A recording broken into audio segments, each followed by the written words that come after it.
les doy la bienvenida y muchas gracias en primer lugar por la paciencia y por el gran interés demostrado. Les digo que en estos momentos nos están viendo no solamente desde Canarias, desde la península, desde nuestra querida Argentina, sino que y además de los nombrados, Colombia, Venezuela, Perú, Brasil, Estados Unidos, Bélgica, Reino Unido, Alemania, Italia, Rusia, México y Chile. Realmente es una sorpresa fantástica. Esto lo que nos demuestra es que el gran interés acerca de este tipo de temas es porque la medicina moderna nos está marcando un nuevo rumbo. Ya no estamos centrados en la biomedicina, la medicina del síntoma, la medicina del órgano enfermo, sino que estamos centrados en ver al paciente como un todo, como un ser humano, como lo que es, como un ser que vive, un ser que sufre, un ser que tiene un entorno psicobiosocial, que a veces por el sistema de creencias, a veces por lo que hemos aprendido y por lo que le transmitimos a nuestros hijos, nos enfermamos o al menos tenemos un gran porcentaje de responsabilidad en el proceso patológico de la enfermedad, porque los malos hábitos de vida no nos ayudan a mantener el equilibrio que es necesario y fundamental para mantener el estado de salud. La unión entre la mente, el cuerpo y el espíritu no la podemos negar, y esto no es una cuestión de religiosidad ni de creencias. Yo realmente les quiero agradecer y quiero mandar un saludo muy especial al doctor Alejandro Choul, que nos está viendo desde Houston.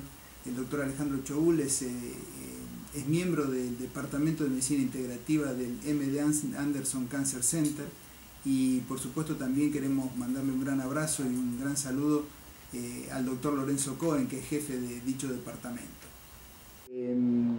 Pues podemos pasar a Barcelona.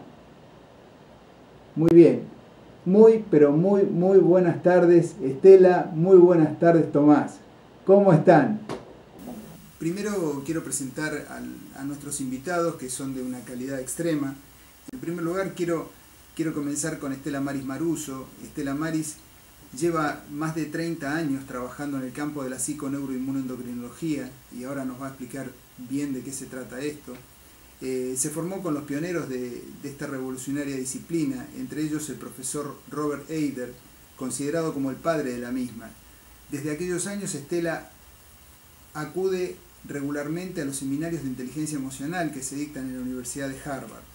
Estela además es tanatóloga y discípula de la recordada doctora Elizabeth Kubler-Ross y directora de la Fundación Salud de Buenos Aires, y desde allí, desde la Asociación General Salud de Barcelona, ayuda con todas estas técnicas a pacientes que sufren severas crisis como la pérdida de un ser querido y a portadores de severas enfermedades crónicas, entre ellas el cáncer.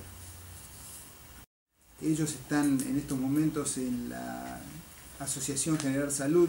La Asociación General Salud es una institución sin fines de lucro que se dedica a atender a pacientes que tienen severas crisis. Nos acompaña junto con Estela está el doctor Tomás Álvaro, que es realmente un gran amigo y un gran científico. Es un destacado investigador que cuenta con más de 100 publicaciones, fundamentalmente basadas en la respuesta inmune en el cáncer y en otras enfermedades llamadas autoinmunes.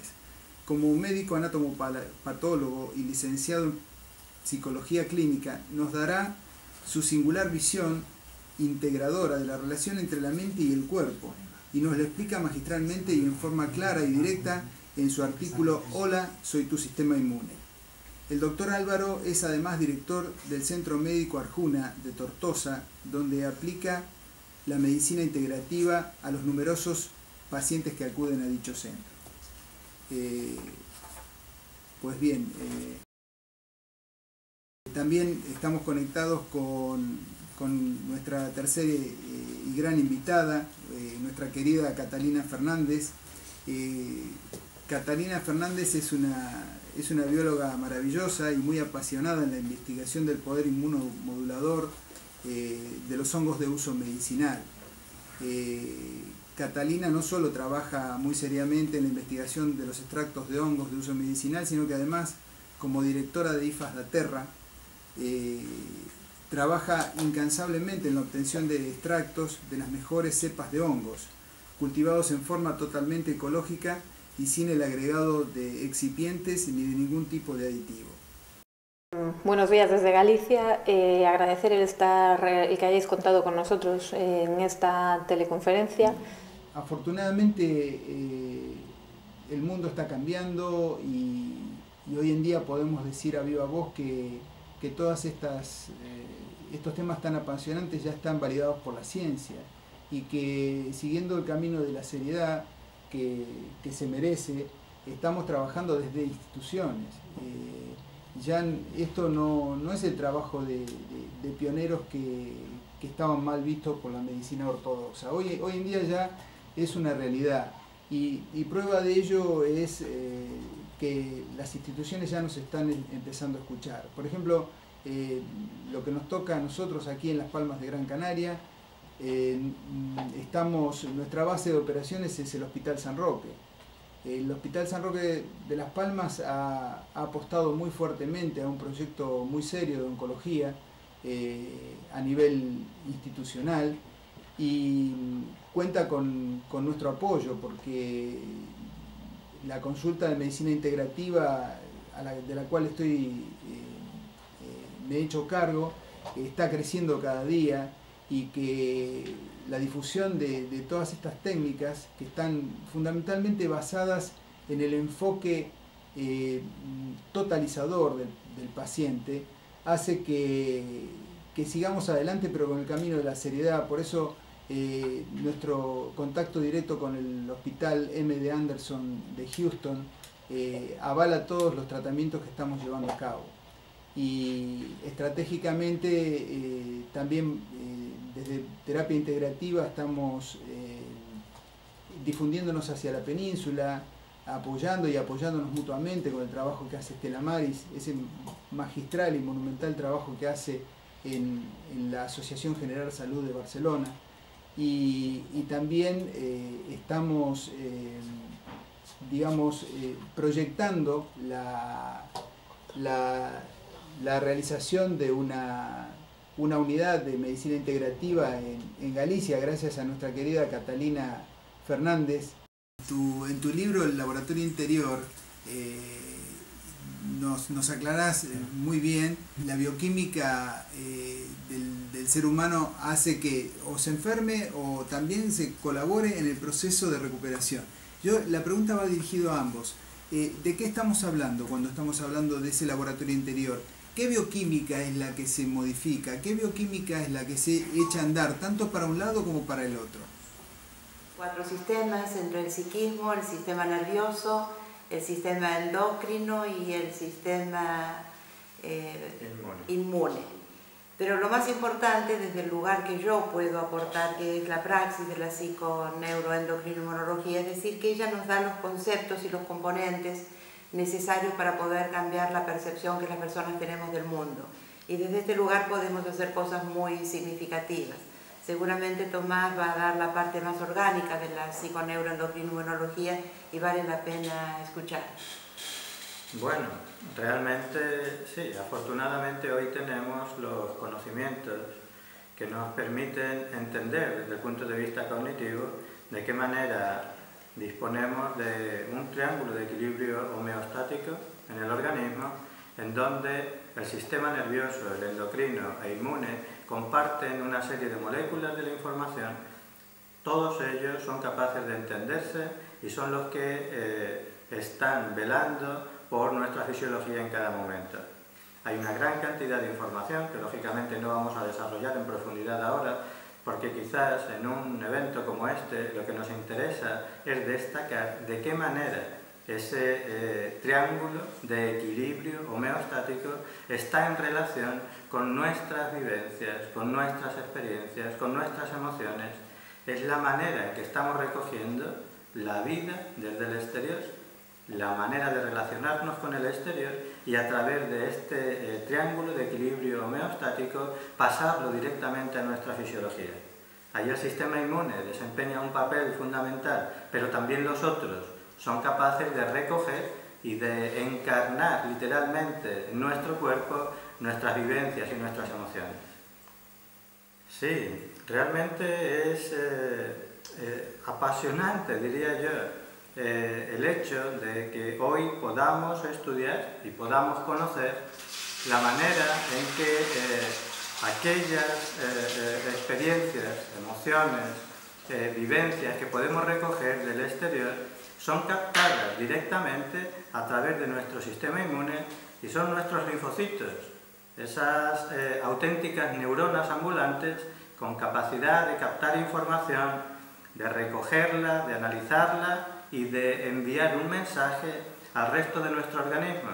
Sabemos que diferentes estímulos externos, tanto del comportamiento como de las emociones, sabemos también que algunos ejercicios de respiración, de meditación, de visualización, son capaces de poner en marcha la maquinaria genética de nuestros linfocitos y de llevar hasta cada rincón de nuestro organismo, a todas nuestras células, un mensaje, aquel que se corresponde no con lo que estamos viviendo, sino con la manera en que nosotros estamos captando esa información, con el significado que le conferimos. Eso es lo que de verdad estamos llevando a cada parte de nuestro cuerpo en cada momento de nuestra vida, querámoslo o no, siempre está ocurriendo así. Creo que lo importante de la psiconeuroendocrino-inmunología es que le está devolviendo el alma al paciente, porque hoy sabemos que la participación consciente del paciente puede marcar la diferencia en el curso de cualquier desequilibrio en la salud, incluidas enfermedades que son difíciles de curar para la medicina. Nosotros no podemos decir que a través de esta participación una persona puede curarse de una enfermedad, pero sí estamos totalmente convencidos que puede modificarse el curso de ella a través de los cambios que impactan siempre en el sistema inmunológico, este sexto sentido del cual Tomás está hablando, ¿no? Esa capacidad increíble que tenemos también de poder percibir lo que nuestros ojos no pueden ver o nuestros oídos no pueden escuchar. Nosotros estamos muy felices de poder estar hablando aquí porque la idea es poder informar a las personas que nosotros somos artífices también de la recuperación de nuestra salud, que siempre hay más cosas que podemos hacer mientras la medicina atiende la enfermedad, cuando realmente podemos experimentar la enfermedad de una manera saludable. Y es allí el aporte de la psiconeuroendocrino-inmunología dándonos estos componentes que son decisivos para saber qué tenemos que hacer y cómo lo tenemos que hacer para poder producir como un contraataque biológico frente a una situación adversa. No estamos totalmente desprotegidos, nosotros tenemos que hacernos responsables de construir salud y saber que cuando lo estamos haciendo podemos lograr que las fuerzas de la salud puedan abrazar a las fuerzas de la enfermedad y que si no hacemos nada, obviamente el resultado va a ser lo contrario. Y también estamos muy felices porque todo lo que nosotros hoy podemos comentar e informar está debidamente demostrado científicamente. Entonces estamos hablando de cosas que realmente son importantes ser escuchadas. Te lo digo, Estela, particularmente porque hace 30 años que venís haciendo esto y imagino los comienzos, lo duro que ha sido.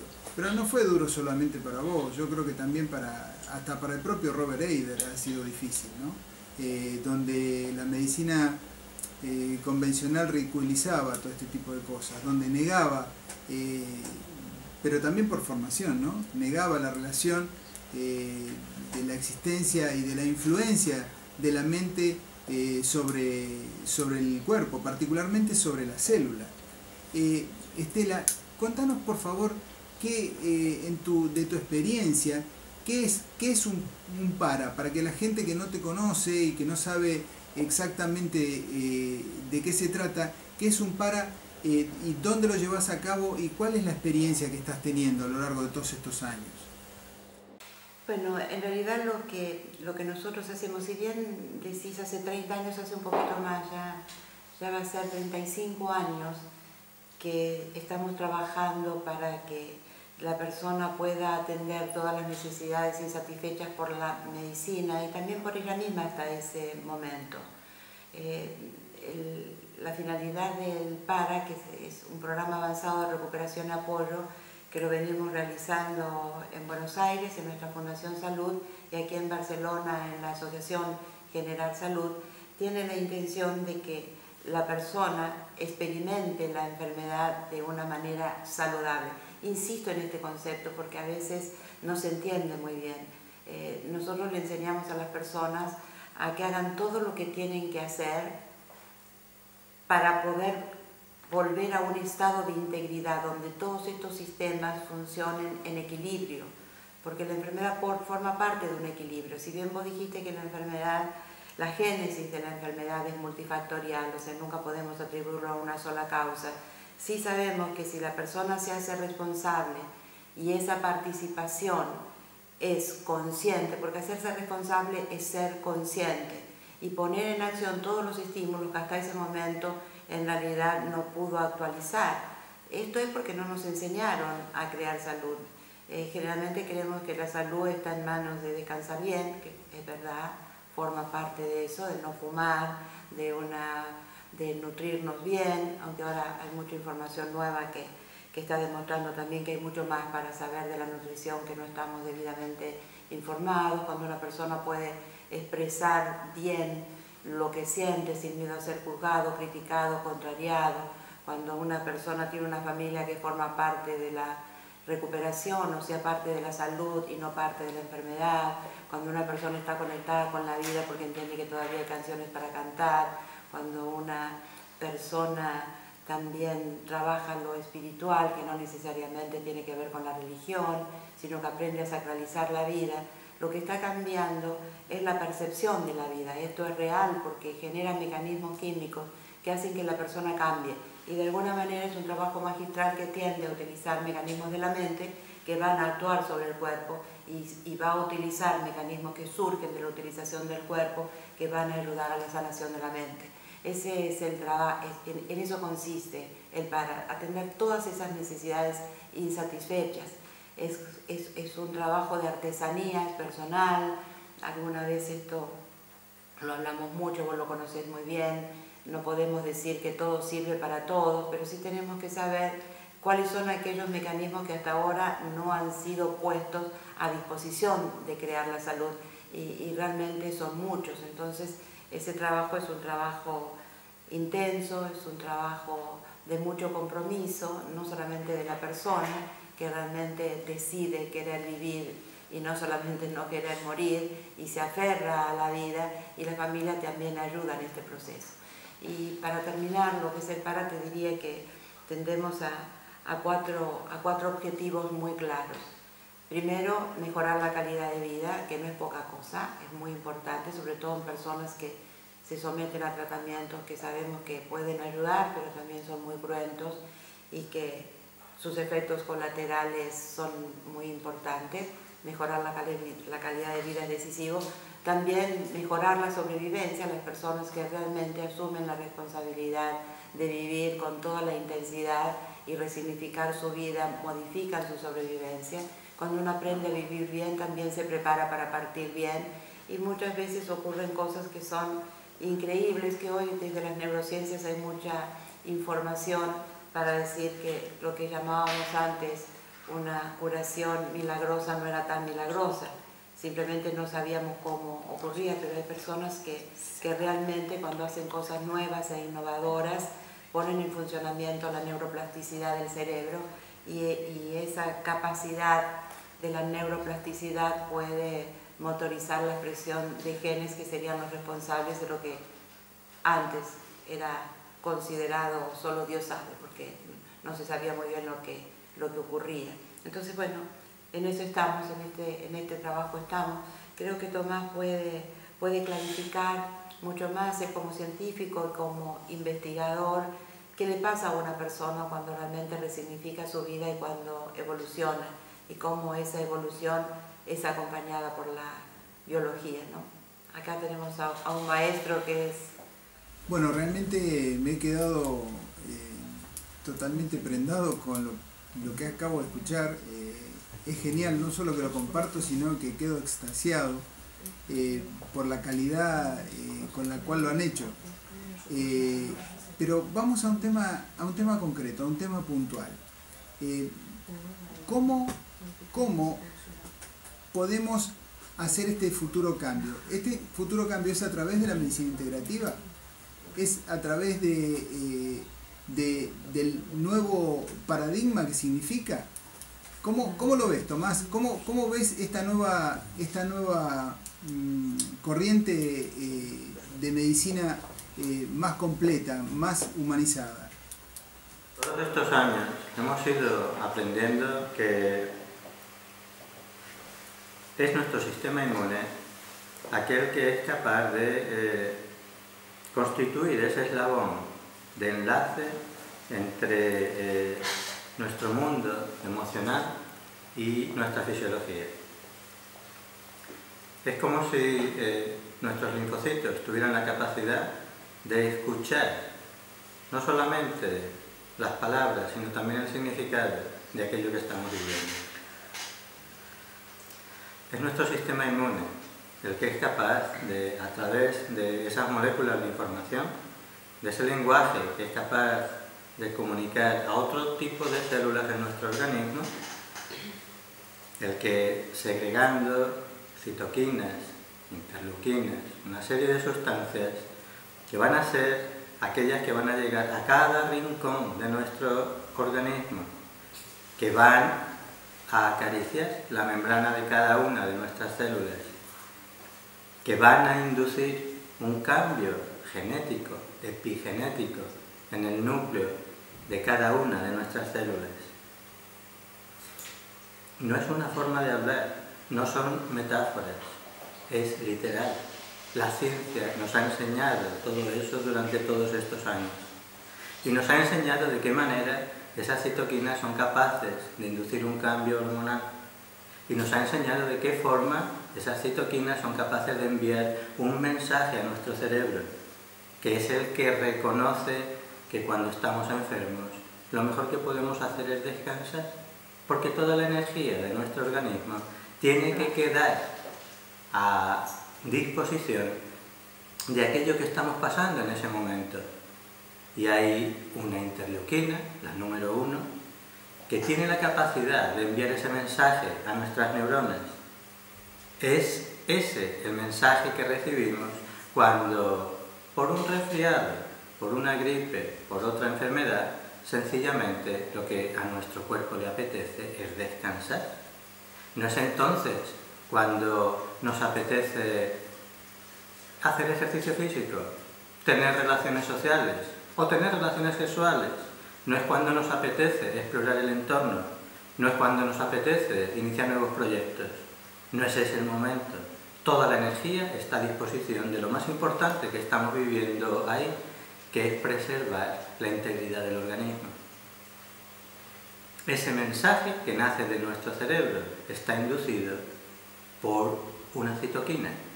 Es aquello que nuestro sistema inmune está enviando a nuestro cerebro y que él recoge en forma de un cambio comportamental o de un cambio emocional o de un cambio de otro tipo, pero no nace del cerebro, nace de nuestra inmunidad. De la misma manera, podríamos estudiar qué es lo que está ocurriendo en nuestros genes, en los genes de cualquier lugar de nuestra economía, en el hígado, en el pulmón, en cada uno de esos lugares, lo que está ocurriendo en cada momento, si es que aparece un virus o una bacteria, si es que se produce una mutación, si es que hay un tóxico, si es que hay cualquier cosa que pueda resultar lesiva para una de nuestras células, lo que va a ocurrir en cada rincón de nuestro organismo está siempre vigilado por nuestro sistema inmune. Desde antes de nacer y hasta que nos morimos, es nuestra inmunidad la que va a reconocer esa célula que ya no nos sirve, o aquella que hay que reparar, o esa célula que podría convertirse en un tumor y que es eliminada del sistema por esas células vigilantes por ese órgano de sensibilidad que constituye cada una de los miles de millones de células linfoides que corren por nuestro organismo. Es nuestra inmunidad la que va a ser capaz de llevar un mensaje de amor o felicidad, o de frustración y depresión. Cuando estamos deprimidos, estamos inmunodeprimidos. Cuando estamos contentos, cada célula de nuestro organismo, las células de nuestros huesos y de nuestra piel, están recibiendo un mensaje también de armonía y equilibrio de nuestro sistema inmune. No son palabras, es algo que la ciencia ha ido demostrando durante todos estos años. Basta con respirar un rato antes de entrar en quirófano de forma equilibrada y armónica para que la cicatriz de la intervención cure antes, se infecte menos, duela menos y haya menos días de ingreso después de la intervención. Basta con acariciar a un niño para que con la misma nutrición que otro que no lo recibe, solo con las caricias nuestro organismo recibe esa nutrición emocional que es equivalente o incluso más importante a la energética.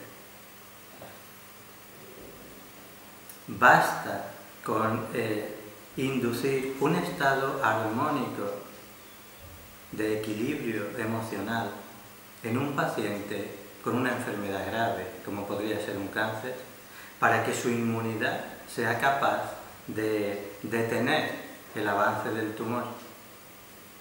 Sabemos que eso está ocurriendo en numerosas enfermedades y sabemos cuál es la manera de cambiar el concepto que hemos manejado hasta ahora de nuestro sistema inmune, de nuestras defensas, como un escudo. No lo es. A mí me gusta mucho más la imagen de una balanza. Necesitamos que nuestra inmunidad esté en equilibrio para que haga su papel, sí, pero que no se pase, porque cuando lo hace, entonces estamos rechazando o estamos atacando aquello que no es lesivo para nosotros. Podría ser un grano de polen y ya tendríamos una alergia. Podría ser una célula de nuestros tejidos y tendríamos una enfermedad autoinmune. Podría ser cualquier otra cosa que nuestro sistema confunda con un enemigo cuando no lo es. Y eso es lo que nos va a ocurrir cuando dejamos de reconocernos, ya sea a nosotros como seres individuales o ya sea a cada uno de nuestros tejidos. Hay un gran paralelismo entre lo que estamos viviendo y lo que estamos recreando en todo nuestro organismo. Y lo contrario también pasa. Cuando ese balance deja de ser eficaz en nuestro sistema inmune, se produce otra confusión y es dejar de reconocer aquello que sí es un enemigo dentro de nosotros. Es esa clona tumoral que se va a desarrollar si no hay quien la contenga. Y eso es lo que sabe hacer nuestra inmunidad en condiciones normales. Esto quisiera decir que el sistema inmunológico preserva nuestra individualidad, Tomás. Eso quiere decir que nuestra forma de autorreconocimiento es nuestro sistema inmune. De tal manera que cuando dejamos de reconocernos a nosotros mismos, nuestro órgano principal de reconocimiento, que es el timo, y que en condiciones normales es capaz de recibir una gran cantidad de linfocitos T que vienen de la médula ósea y que obedientemente inician un programa de suicidio, que es el llamado apoptosis, la muerte programada celular, de todas aquellas células, nada más y nada menos que el 95% de las que llegan al timo son obedientes y dejan de existir para no salir a la sangre y atacar nuestros propios tejidos. Eso es lo que vamos a encontrar cuando hacemos estudios a nivel psicológico y emocional en muchas personas que tienen enfermedades autoinmunes. Lo que ha ocurrido es que han dejado de reconocerse a sí mismas en diferentes aspectos de su personalidad, de su vida, de su emocionalidad. Y eso tiene una resonancia a nivel fisiológico, que es un proceso de autoinmunidad. Que sí que tendrían que ir unida la sabiduría del cuerpo con la sabiduría de la mente. Tendrían no, lo están, lo queramos o no. Cuando una persona tiene una enfermedad mental o una enfermedad de salud mental, puede ser ansiedad o puede ser depresión, pero podría ser una esquizofrenia o podría ser otro tipo de alteración. Todo eso se está acompañando de una serie de cambios en la respuesta inmune de todo su organismo. Cambios a nivel inflamatorio, cambios a nivel de citoquinas, cambios a nivel de respuesta ante un posible agente agresor. Y todo eso está ligado al estado de equilibrio en el que se está encontrando esa persona. Cuando la crisis de ansiedad remite, su sistema inmune recupera su manera de trabajar otra vez de una manera normal. ¿Y cómo podría cooperar el sistema médico para poder encauzar esta sabiduría perenne que nos acompaña? Acariciar el sistema inmune, inmunomodular, potenciarlo, es todo aquello que en este momento la ciencia está estudiando y está recogiendo como formas naturales de cuidado.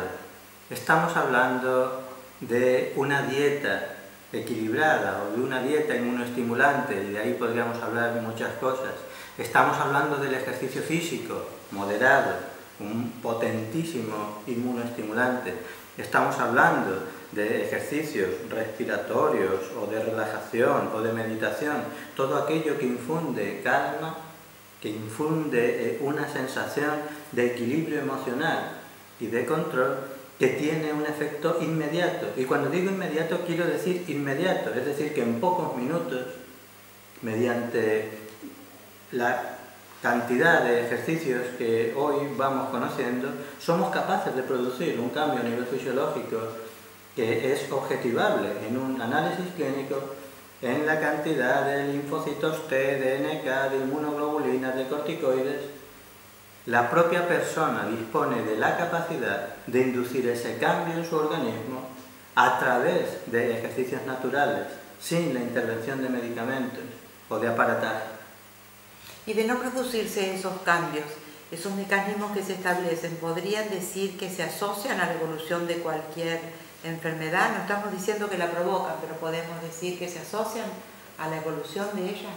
No podríamos concebir algo separado. Lo que está ocurriendo en cada momento está afectando cada uno de los niveles de nuestro ser. Así es que la enfermedad es mucho más que lo que está ocurriendo en un tejido. Lleva acompañado también una respuesta de tipo emocional y también de tipo mental y también de tipo espiritual. Y todo eso va a estar reflejado en los cambios que a nivel fisiológico vamos a poder verificar mediante una analítica. Y aquí ya no nos referimos solamente al sistema inmune, sino a qué es lo que sucede con el material genético de una célula normal o tumoral, que cuando estamos bajo el efecto del miedo, cuando estamos deprimidos, cuando estamos en un estado en el que hemos perdido nuestra coherencia, el propio material genético se cierra y no deja expresar toda la potencialidad que está dentro de nuestros cromosomas. Bueno, esto ya está demostrado científicamente, hay múltiples investigaciones que lo demuestran. ¿Quiénes son las personas que deben estar informadas? Pienso que en este momento nuestra sociedad entera necesita abrir su mente y necesita sencillamente el recibir el conocimiento que en este momento está disponible en las hemerotecas de todo el mundo. Si te entiendo bien, quizás quisieras que dijera que somos los profesionales sanitarios, los médicos, las enfermeras de todo el mundo los que nos tenemos que aprender todo esto. Claro que sí, es verdad. Pero no solo eso. Nosotros no somos los responsables del sistema médico que tiene una cultura o un grupo. El sistema médico, el enfoque que se utiliza dentro de una sociedad es el que procede de su sistema de creencias, de la manera de vivir de sus personas, de qué forma estamos todos, y ahí hay que incluir a toda la sociedad pidiendo o viviendo o llevando a la práctica prácticas, valga la redundancia, de salud o de enfermedad. El sistema médico va a responder a eso que la sociedad pida. Y estamos en un momento de transformación y de cambio. Nosotros estamos viviendo en nuestro propio centro esa realidad en la que cada día son más personas las que se quieren comprometer desde un punto de vista personalizado, individual, en las decisiones que le afectan a su propia salud. Esto es independientemente de la posición de los médicos que tratan sus enfermedades, que muchas veces descalifican la participación de la persona en su proceso de recreación.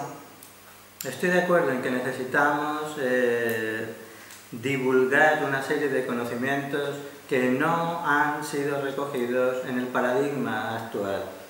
No es fácil para nadie, y tampoco lo es para los profesionales, el incorporar una serie de modificaciones que muchas veces son radicales con respecto a lo que hemos aprendido, lo que hemos llevado a la práctica, lo que hemos estado haciendo hasta ahora. Pero eso no es motivo. Pero uno puede respetar eso, pero también puede pensar o sugerir que ya es necesaria la atención integral del paciente, para lo cual se necesitarían equipos interdisciplinarios que pudiesen trabajar en todos esos aspectos. Hacia ahí tenemos que mirar y hacia ahí tenemos que evolucionar. Y desde luego en este momento tenemos la referencia de grandes hospitales, probablemente los hospitales que tienen un índice de reconocimiento más alto en todo el mundo, en donde cada día son más frecuentes el establecimiento de departamentos de medicina integrativa que sencillamente lo que persiguen es el atender cada uno de los niveles de la persona, no solamente el material y el de la materia y el orgánico, sino también todo lo que se refiere a la parte bioenergética y a la parte de información y de significado y a la parte de conciencia. Todas esas cosas puntúan y es necesario hacer una aproximación integrativa para considerar a la persona como un ser integral y no disgregarla en pequeñas partes y dedicarnos a saber mucho de muy poco, porque ya hemos visto que eso no nos ha dado las respuestas o las soluciones que hemos estado buscando durante todos estos años. Comparto totalmente contigo. ¿Cuáles serían los próximos pasos a dar? Esa es una buena pregunta. ¿Cuáles serían los próximos pasos a dar? Probablemente haya que avanzar en muchos frentes. Podríamos enumerar muchos de ellos. Realmente estamos aprendiendo muchas cosas, por ejemplo, de algo tan básico como podría ser la dieta. Estamos viendo cómo muchos alimentos tienen una serie de productos esenciales que son capaces de inducir cambios muy importantes pues, sobre el crecimiento de un tumor en el laboratorio y por supuesto en la propia persona. Sabemos que el ejercicio físico, a través de su papel inmunoestimulante, es capaz de producir un cambio muy importante tanto en la calidad de vida como incluso en la supervivencia de muchos tumores, de la mama, el colon, la próstata, etcétera, etcétera. Podríamos incorporar o podríamos repasar muchos de estos puntos, pero si nos tuviéramos que quedar con uno solo de ellos, probablemente del que yo te hablaría sería del nivel de conciencia de la persona. También sabemos que su sistema de creencias, que aquellas cosas que han hecho que en determinado momento tengamos una enfermedad, están produciendo un cambio en nuestro sistema de control, a través de nuestro cerebro. Cuando hablamos del nivel de conciencia, estamos hablando del nivel de percepción de la persona. Sí. Es decir, cada persona puede percibir de acuerdo a su sistema de creencias, de acuerdo a la capacidad o incapacidad que tenga para movilizar sus emociones. Si hoy entendemos que cada pensamiento y que cada emoción impacta en una célula del sistema, en un receptor, perdón, de la célula inmunológica, estamos diciendo que ahí hay mucho poder para sumar o para restar. Desde el momento que podemos saber que la adrenalina o el exceso de adrenalina hace mucho daño, no solamente porque actúa sobre las células inmunológicas, sino que también actúan sobre las células cancerígenas. Es decir, yo creo que una persona despertando a este tipo de información podría hacer algo más y no quedarse limitado solamente a esperar lo que hace la medicina. Hoy hay una información, a mí esto no deja de sorprenderme día a día, porque cada día hay nuevos hallazgos en esto de las neurociencias y en el trabajo de la relación del psiquismo con el sistema inmunológico, que las células cancerígenas tienen receptores de adrenalina y que una carga importante de esto puede proliferar la cantidad de reproducción inmediata de estas células. Entonces, es como vos decís, no estamos hablando de cosas que podrían ocurrir, estamos hablando de cosas que ocurren. Esto quiere decir que el paciente tiene poder, porque si logra cambiar la percepción del mundo y empieza a adquirir una conciencia diferente, podría realmente construir salud más allá del resultado con respecto a la enfermedad. Pero sí estamos casi seguros de que si realmente, sobre todo cuando trabajan para reducir los niveles de estrés, van a generar mecanismos químicos que se van a asociar a impedir el avance de la enfermedad. No podemos decir que la vaya a destruir, pero sí, como mínimo, a impedir que avance mucho más rápido. Y esto también es medicina, pero es la medicina generada por el propio paciente. Claro. Es la medicina generada por el propio paciente y es la que tenemos que recibir todos también desde el mundo de la ciencia y de la técnica como una realidad hoy. De tal manera que conocemos cuáles son los mecanismos que se están moviendo a través del hipotálamo, que va a ser quien va a dirigir ese baile de moléculas entre el sistema inmune, el sistema endocrino y el sistema nervioso. La clave probablemente, y de eso nos tienes que hablar tú más, es de qué forma una persona es capaz de producir un cambio en la manera en que ya sea su hipotálamo, ya sea su inmunidad o ya sea toda su fisiología ha estado funcionando hasta determinado momento. Yo puedo hablarte mucho de la experiencia realizada con pacientes de muchos años, pero hay algo que no me deja que no me deja tranquila, donde yo siento que antes de empezar un camino de sanación y de integración hay que vencer, que es la resistencia que le puede poner un médico a un paciente cuando le dice que va a intentar hacer cosas que lo hagan no solamente sentir bien, sino a mejorar en la recuperación. ¿Tú crees que eso es más importante que los miedos de la propia persona? No. Pero muchas veces el profesional también es responsable de esos miedos. Conforme como se expresa un médico puede ser el principio del fin de un paciente. Hay médicos que realmente le quitan la posibilidad de que pueda sostener la vida y lo hacen a través de no intentar dar falsa supuesta desesperanza. Yo digo que la falsa desesperanza no existe. ¿Tú no crees en tu experiencia que ese cambio en el que cada vez hay más médicos que están sensibles a la importancia que tiene la forma de comunicar, la manera de apoyar, estar al lado del paciente, es una realidad hoy día? Yo tengo que ser agradecida porque esto lo veo, pero como uno trabaja en esa trinchera del dolor de tantos pacientes, yo siento que a veces el médico con la mejor intención, y no estoy hablando mal de la función del médico, estoy diciendo que muchas veces la falta de información hace mucho daño cuando en realidad lo que provoca en el paciente es la preocupación por las cosas que todavía no ocurrieron, el ansiógeno mayor. Entonces entramos en un círculo vicioso. Más allá el médico atiende a la enfermedad, pero en realidad no atiende al paciente, no atiende al sufrimiento escondido del paciente. Estela, tú sabes que durante muchos años se mantuvo la idea de que el darle toda la información al paciente cuando tiene una enfermedad grave como un cáncer podría ser contraproducente. Y ha habido un pacto de silencio en donde la familia no quería darle la noticia al paciente y le pedía al médico que no le dijera lo que tenía, y el paciente lo sabía pero hacía como que no se quería enterar, etc. ¿En qué momento estamos? ¿Cuál es el punto? ¿Cuál es el punto? ¿Cuál es el punto? Porque también hay ensañamiento informático, ¿sabes? Así como muchas veces puede existir el ensañamiento terapéutico, también está el informático. Yo siento que hay muchas personas que vienen como fusiladas, ¿no?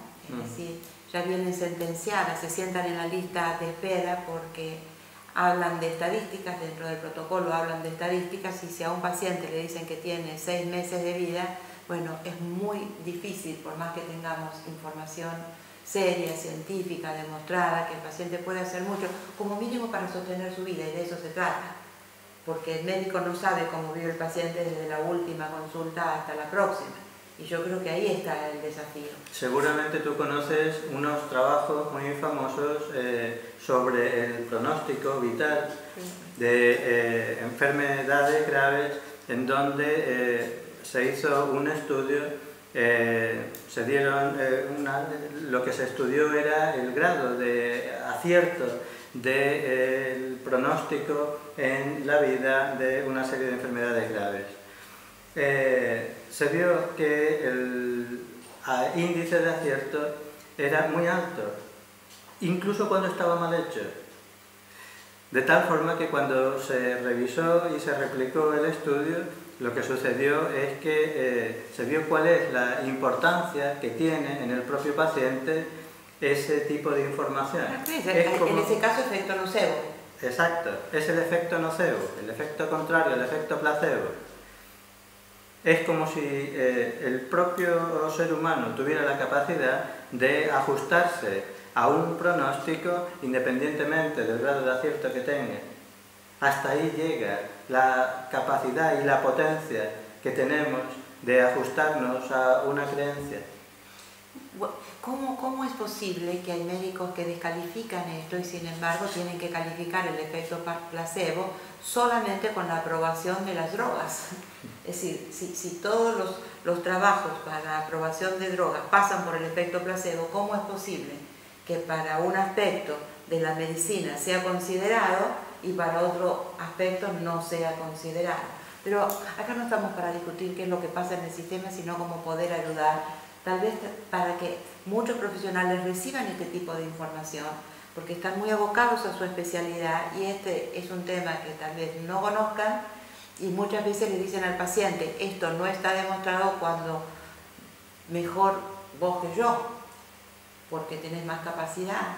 Yo puedo hablar de cómo vive el paciente, vos podés saber qué es lo que pasa en una célula. Es decir, cómo poder llevar esto a tal punto que el paciente pueda sentir que esto es importante, saber que esto es importante, o sea, que tenga la información, que tenga el conocimiento y que se torne sabio porque lo aplica, pero también a aquellos profesionales que dicen que esto no es así cuando realmente es así. Es decir, ¿cuál crees que es el paso? ¿Hacer este trabajo de concientización poco a poco? Probablemente es un trabajo de todos. Necesitamos tanto divulgar todos estos conocimientos a nivel científico, pero también es importantísimo que lleguen a la población y que sea la persona la que adquiera la conciencia de que es muy importante su nivel de implicación y de compromiso y de elección a la hora de tomar decisiones en sus propias modalidades terapéuticas. Bien, ¿por qué no nos contás un poco la investigación del doctor Dean Ornish con respecto a las células cancerígenas de próstata? El doctor Ornish es un cardiólogo que fue muy conocido y lo está siendo desde los años 80 por la innovación de su propuesta, ya que en primer lugar lo que hizo fue estudiar, demostrar y recomendar una serie de cambios en el estilo de vida de la persona que consiguieron un índice de modificación en sentido positivo de todos los datos de seguimiento de los pacientes con patología cardiovascular que no había sido demostrado hasta ese momento y que rompió con la idea que se tenía hasta ese momento del efecto que podíamos obtener de medidas bastante naturales, como podía ser desde luego la dieta, una dieta baja en grasas y prácticamente vegetariana, o el yoga, el ejercicio físico y otro tipo de medidas. Después de eso, el doctor Ornish ha seguido investigando también en patología oncológica. Son muy conocidos los trabajos que ha hecho en cáncer de próstata en particular, y yo los quisiera aprovechar tanto para comentarlos en el mismo sentido, es decir, ha sido capaz de demostrar el impacto importantísimo que tiene el cambio del estilo de vida a la hora de mantener en el tiempo unos niveles de vamos a llamarle así, de control del avance de los tumores en la próstata, e incluso lo que ha podido demostrar es que la secreción de PSA o la cantidad de problemas que le puede dar un cáncer al paciente han disminuido de una manera muy importante a través de este enfoque, el cambio en el estilo de vida. Y yo quería aprovechar para preguntarte, Estela, de qué manera todas esas modificaciones en el estilo de vida y el seguimiento que desde el punto de vista científico podemos hacer en este momento están resultando relevantes en tu experiencia. Bien, lo importante para destacar es que este tipo de trabajo no se hace para tratar la enfermedad, sí para tratar cómo experimenta el paciente la enfermedad. Un cambio en el estilo de vida de la persona, un cambio en el estado de percepción de la situación, realmente modifica la expresión de ciertos genes. Ya sabemos que cada experiencia enriquecedora e innovadora, juntamente con el movimiento del cuerpo, puede poner en funcionamiento la neuroplasticidad del cerebro y esta capacidad de crear nuevas redes pueden motorizar la expresión del gen en términos de segundo y demostrar de esta manera lo que antes no se podía demostrar, estas mejorías que eran casi asombrosas. En nuestro caso particular, sabemos que la participación del paciente es algo más que significativo, que no es algo alternativo ni es vital, porque la persona tiene que sostener la vida, y los cambios que tienen que hacer tienen que ver con aquellos cambios que no puede lograr la medicina por sí mismo, porque mientras la medicina atiende la enfermedad, ¿quién atiende esa experiencia de la enfermedad? Vuelvo a insistir en estos términos porque no es fácil comprender que el paciente puede hacer mucho para recuperar su salud. Yo no estoy diciendo que puede hacer todo para no morirse, porque de hecho todos nos tenemos que morir, ¿no? Este es un tema también que hay que hablarlo. Vivir es importante, pero ¿quién dijo que es vivir para siempre? Pero sí podemos hacer algo significativo con la enfermedad y partimos de la premisa de que o yo siento que la enfermedad o una situación muy adversa viene a arruinar mi vida o la vino a enriquecer. Si la vino a enriquecer es para que yo cambie mi estilo de vida. Y desde este lugar yo tengo que ser muy severa diciendo que no hay que hacer cosas para vencer la enfermedad o para mejorar ese estado, sino que hay que hacer cosas para vivir, que es todo aquello que no hicimos hasta ahora.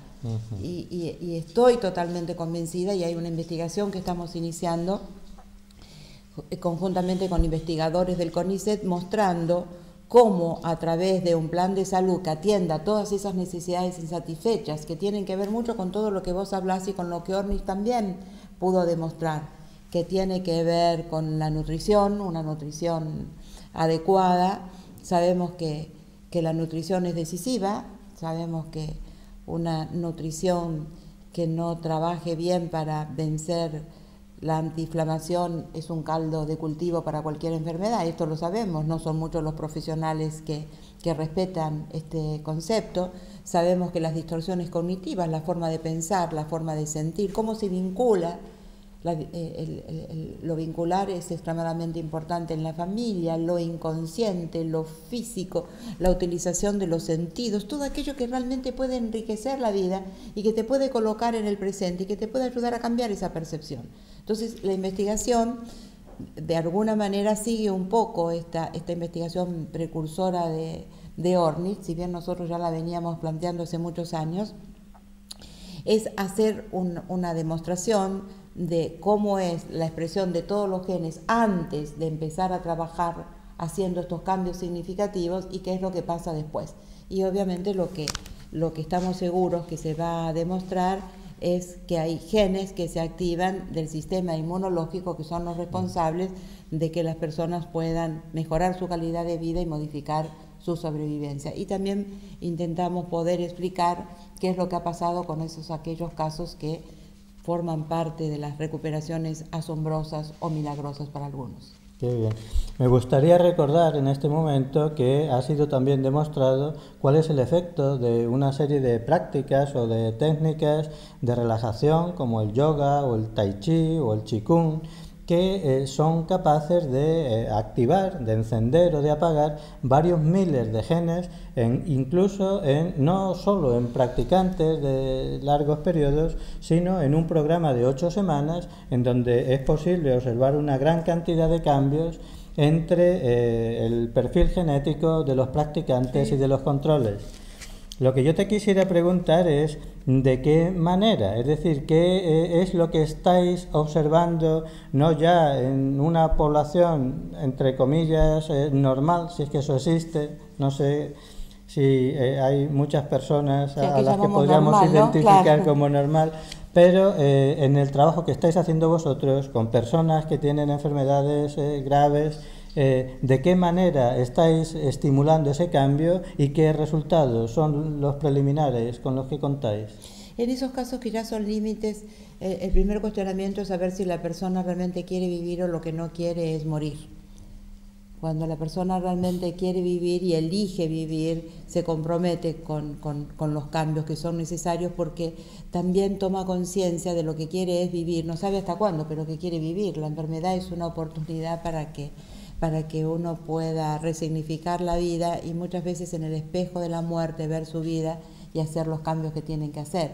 Pero también me siento en la obligación de decir que esto tiene que ver con planes de salud que son a medida, no son de confesión. Por lo tanto, cada persona es una y cada persona necesita generar estímulos diferentes de acuerdo a la forma en que han vivido hasta este momento, porque hay personas que se han cuidado mucho en la nutrición y sin embargo se enfermaron. Hay personas que han hecho yoga toda la vida y sin embargo se enfermaron. Hay personas que meditaron toda la vida y sin embargo se enfermaron.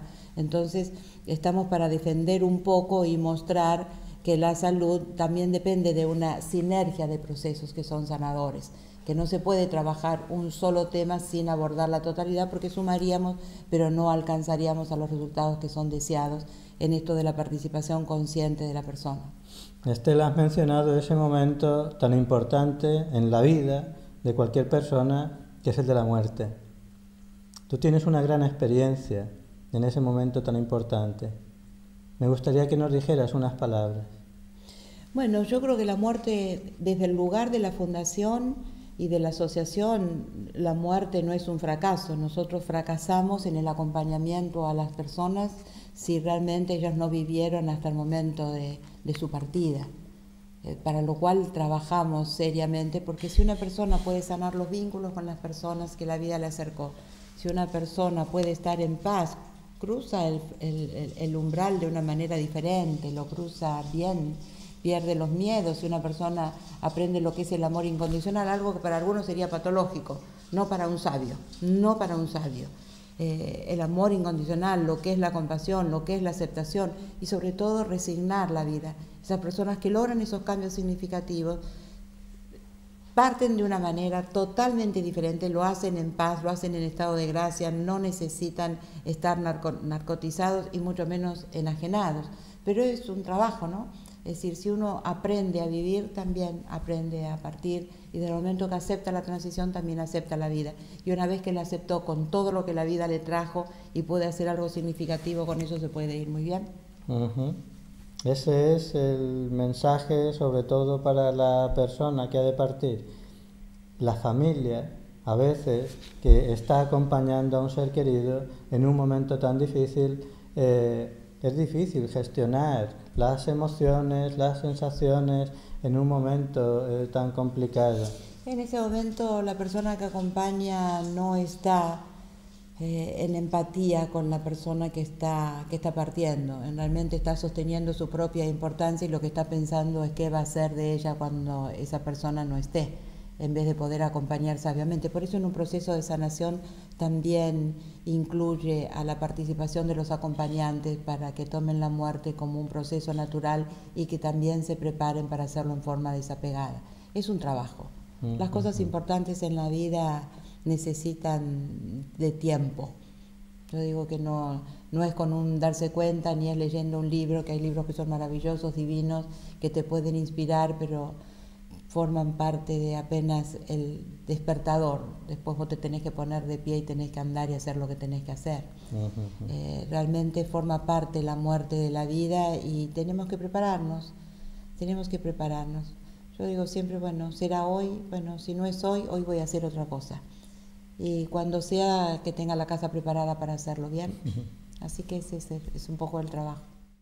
A mí me gustaría cerrar el tema de la muerte, que me parece muy importante, porque en la práctica clínica es un hecho el encontrar en nuestra sociedad, en personas independientemente de la edad, es decir, es fácil encontrar hoy día a adolescentes, adultos jóvenes o a personas de cualquier edad en donde el principal miedo que manifiestan y cuando están viviendo algún tipo de crisis existencial, y eso está a la orden del día, el principal miedo que aparece es el del miedo a la muerte.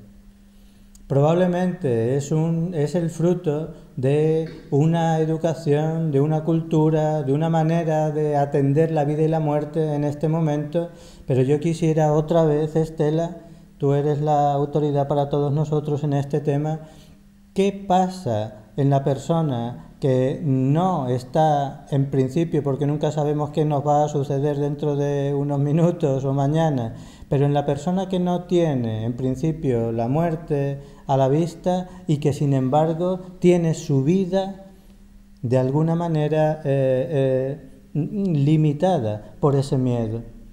Yo creo que son dos los problemas que habría que resolver y que con un trabajo de concientización se puede avanzar mucho a la resolución de ese conflicto. Primero es el desapego, porque uno está muy apegado a la vida y uno tiene que aprender lo que es el desapego. Y segundo, la identificación, porque si yo me identifico con mi cuerpo, obviamente cuando mi cuerpo está en estado de alerta o alguna amenaza lo rodea, o cuando el dolor llama a la puerta a través de una enfermedad que para la medicina es incurable, entramos en una crisis total. Entonces, cuando hay un trabajo interno de la persona, esto no se resuelve ni con el deseo ni con una exposición. Cuando una persona trabaja interiormente para desidentificarse de su cuerpo, para desidentificarse de sus deseos, para desidentificarse de su mente y de sus emociones y también de sus ilusiones, descubre el ser. Y allí puede descubrir aquello que nunca muere, pero como una experiencia, no como una fruta ya masticada que vos se la das a la otra persona y que la tiene que aceptar porque esto es así. Es una experiencia, la meditación es un camino maravilloso para encontrarse con el ser y de verdad para perderle el miedo a la muerte, pero es un trabajo, nada es gratis, todo tiene un costo y realmente vale la pena porque muchas personas a través de una experiencia difícil comienzan la aventura en el interior, no algo que nunca hicimos, porque el hecho de estar siempre afuera, siempre afuera, siempre afuera, la percepción que tenemos es una percepción que la mente la puede alcanzar a través de un sistema de creencias o de dogmas o de creencias. Pero cuando el viaje es hacia adentro, la persona se encuentra con ese ser y ese ser tiene todas las respuestas y ese ser es el que nos permite estar en paz. Por lo tanto, nosotros tenemos que vivir la vida considerando el ser y no identificándonos totalmente con el ego, porque si desaparece el ego, desaparece el miedo a la muerte y todo el trabajo es lograr que el ego ocupe el lugar que tiene que ocupar. Muchas gracias. No, por favor.